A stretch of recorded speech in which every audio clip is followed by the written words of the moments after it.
Hi all, ഞാൻ doctor സുഹൈലാസ് homeopathy Areekode.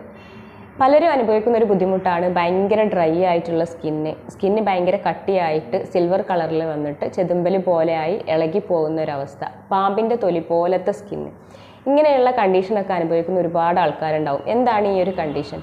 Psoriasis എന്നാണ് ഈ ഒരു കണ്ടീഷനെ പറയുന്നത്. ഇതെന്താണ്? സോറിയാസിസ് എന്നാൽ ഒരു ഓട്ടോ ഇമ്മ്യൂൺ ഡിസീസാണ്. ഇത് നമ്മുടെ ഇമ്മ്യൂൺ സിസ്റ്റം, നമ്മുടെ പ്രതിരോധ ശേഷി നമ്മുടെ സ്കിന്നിന് എഗെയിൻസ്റ്റ് ആയിട്ട്, നമ്മുടെ സ്കിന്നിന് എതിരെ നിന്നിട്ട് പ്രവർത്തിക്കുന്ന ഒരു കണ്ടീഷനാണ് ഈ ഒരു സോറിയാസിസ് എന്ന ഇമ്മ്യൂൺ സിസ്റ്റം. നമ്മുടെ പ്രതിരോധ ശേഷി നമ്മുടെ സ്കിന്നിന് എഗെയിൻസ്റ്റ് ആയിട്ട്, നമ്മുടെ സ്കിന്നിന് എതിരെ നിന്നിട്ട് പ്രവർത്തിക്കുന്ന ഒരു കണ്ടീഷനാണ് ഈ ഒരു സോറിയാസിസ് എന്ന് പറയുന്നത്. പലർക്കും ഇത് ഒരൊറ്റ സ്ഥലത്തായിരിക്കും ആദ്യം തുടങ്ങുക.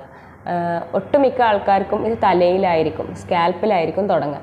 എന്നിട്ട് തലയിൽ തുടങ്ങിയിട്ട് നമ്മൾ താരനാണെന്ന് വിചാരിക്കും, നമ്മൾ ട്രീറ്റ്മെൻ്റ് ഒന്നും എടുക്കില്ല. അങ്ങനെ ഇത് പല സ്ഥലത്തോട്ടും വ്യാപിക്കും. ചെവിയുടെ ബാക്കിലോട്ട്, കഴുത്തിലോട്ട്, കൈയിൻ്റെ മുട്ടിലോട്ട്, കാലിൻ്റെ മുട്ടിലോട്ട്, അങ്ങനെ ബോഡിയിലെ പല പല ഭാഗത്തോട്ടും ഇത് ബാധിക്കും. നമ്മുടെ നഖത്തിനെ ബാധിക്കും, നഖത്തിൽ ഡിഫോമിറ്റീസ് ഉണ്ടാകും. അതുപോലെ നമ്മുടെ ആന്തരിക അവയവങ്ങളെ ബാധിക്കും, നമ്മുടെ സന്ധിയെ ബാധിക്കും. നമ്മുടെ സന്ധിയെ ബാധിച്ചു കഴിഞ്ഞാൽ നമുക്ക് അവിടെ ഭയങ്കര ജോയിൻറ്റ് പെയിന്, നീർക്കെട്ട്, ഇങ്ങനെയുള്ള അവസ്ഥകളൊക്കെ ഉണ്ടാകും. ഇതിനെയാണ് നമ്മൾ സോറിയാറ്റിക് ആർത്രൈറ്റിസ് എന്ന് പറയുന്നത്. ഈ ഒരു കണ്ടീഷനിൽ നമുക്ക് ജോയിൻസിനൊക്കെ ഭയങ്കര ഡിഫോമിറ്റീസ് ഒക്കെ ഫോം ചെയ്യാനുള്ള സാധ്യതയുണ്ട്.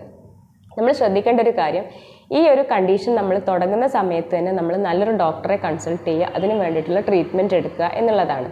ഒരു പാരമ്പര്യമായിട്ട് വരുന്ന ഒരു അസുഖമാണ്. പാരമ്പര്യമായിട്ട് നമുക്ക് വീട്ടിൽ വേറെ ആർക്കെങ്കിലും ഒക്കെ ഉണ്ടെങ്കിൽ നമുക്കിത് ഉണ്ടാവാനുള്ള സാധ്യതയുണ്ട്. പക്ഷെ പാരമ്പര്യം ഉണ്ടെങ്കിൽ പോലും പലപ്പോഴും ഇത് നമുക്ക് പുറത്ത് വരാറില്ല. എന്തെങ്കിലും ഒരു ട്രിഗറിങ് ഫാക്ടർ വരുന്ന സമയത്താണ് നമുക്കിത് പുറത്തോട്ട് വരുന്നത്. എന്തൊക്കെയാണ് ആ ട്രിഗറിങ് ഫാക്ടേഴ്സ് എന്ന് നോക്കാം. ഭയങ്കരമായിട്ട് മാനസിക സമ്മർദ്ദം അനുഭവിക്കുന്ന ഒരു അവസ്ഥ, എന്തെങ്കിലും ഭയങ്കര ടെൻഷൻ അല്ലെങ്കിൽ ഭയങ്കര സങ്കടം അല്ലെങ്കിൽ എന്തെങ്കിലും ഭയങ്കര ടെൻഷനായിട്ടുള്ള കാര്യം വരിക, ഇങ്ങനെയുള്ള സാഹചര്യങ്ങളിൽ ഈ ഒരു സോറിയാസിസ് പുറത്ത് വരാനുള്ള സാധ്യതയുണ്ട്. അതുപോലെ തന്നെ നമ്മുടെ ഫിസിക്കൽ ട്രോമാസ്, നമുക്ക് എന്തെങ്കിലും സ്കിന്നിന് എന്തെങ്കിലും ഒരു മുറിവ് പറ്റുക, നമുക്കിത് സോറിയാസിസിലോട്ട് നയിക്കാനുള്ളൊരു സാധ്യതയുണ്ട്. അതേപോലെ തന്നെ പുകവലി, മദ്യപാനം ഉള്ളവരിലും സോറിയാസിസ് പെട്ടെന്ന് തന്നെ പുറത്തു വരാനുള്ളൊരു സാധ്യതയുണ്ട്. ഇനി പ്രമേഹ രോഗികളിലാണെങ്കിലും സോറിയാസിസ് പെട്ടെന്ന് വരാനുള്ള സാധ്യതയുണ്ട്. അതുകൊണ്ട് തന്നെ നമ്മൾ ഈ ട്രിഗറിങ് ഫാക്ടേഴ്സ് എല്ലാം ഒന്ന് ശ്രദ്ധിക്കുക.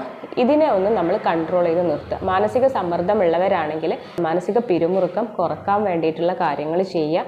നമ്മളെ മെൻ്റൽ ഹെൽത്തിനെ നമ്മൾ കൂടുതൽ ശ്രദ്ധിക്കുക.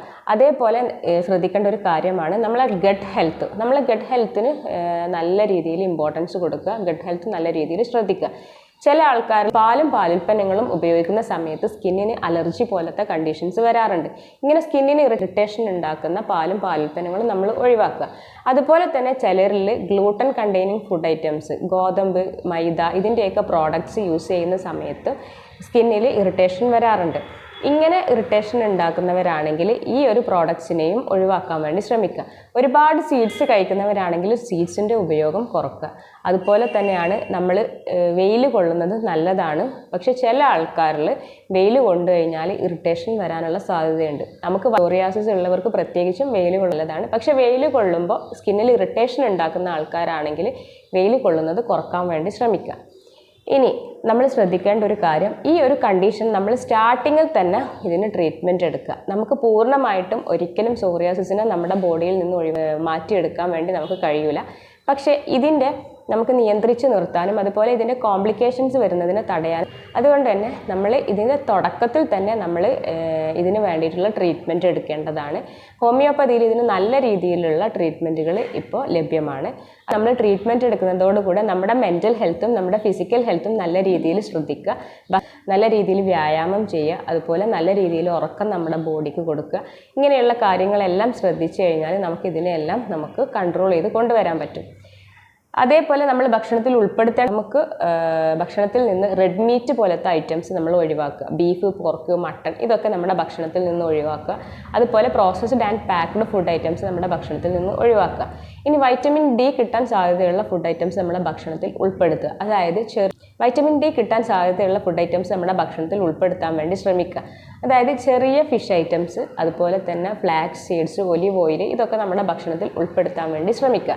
ഇനി പയറ് വർഗ്ഗങ്ങൾ, പച്ചക്കറികൾ, ഫ്രൂട്ട്സ്, ഇലക്കറികൾ, ഇതൊക്കെ നല്ല രീതിയിൽ നമ്മൾ നമ്മുടെ ഭക്ഷണത്തിൽ ഉൾപ്പെടുത്തിയിട്ട് നല്ല ഒരു ഹെൽത്തി ആയിട്ടുള്ള ഫുഡ് നമുക്ക് ഹാബിറ്റാക്കി കൊണ്ടുവരാൻ വേണ്ടി ശ്രമിക്കുക. സോറിയാസിസിനെ കുറിച്ച് എന്തെങ്കിലും സംശയങ്ങൾ ഉണ്ടെന്നുണ്ടെങ്കിൽ താഴെ ഒരു നമ്പർ കൊടുക്കാം. ആ നമ്പറിൽ നിങ്ങൾക്ക് കോൺടാക്റ്റ് ചെയ്യാവുന്നതാണ്.